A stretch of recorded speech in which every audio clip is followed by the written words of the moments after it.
To remove the ice maker, there's 2 screws on the top, and you can use a screwdriver with a removable tip to, you take the tip out, and you can use that.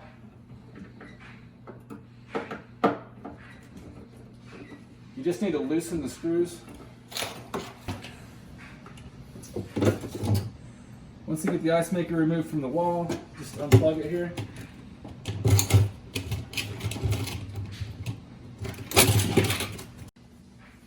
When you're installing a new ice maker, you gotta get the right plug for the right ice maker. This one's the flat 4-pin plug.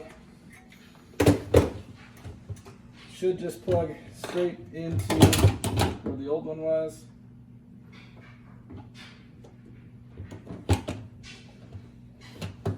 And there's the 2 screws that stick out of the side up here. They should just slide down right onto those.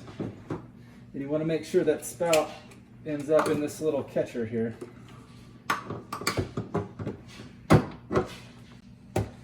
Your ice maker should be good to go.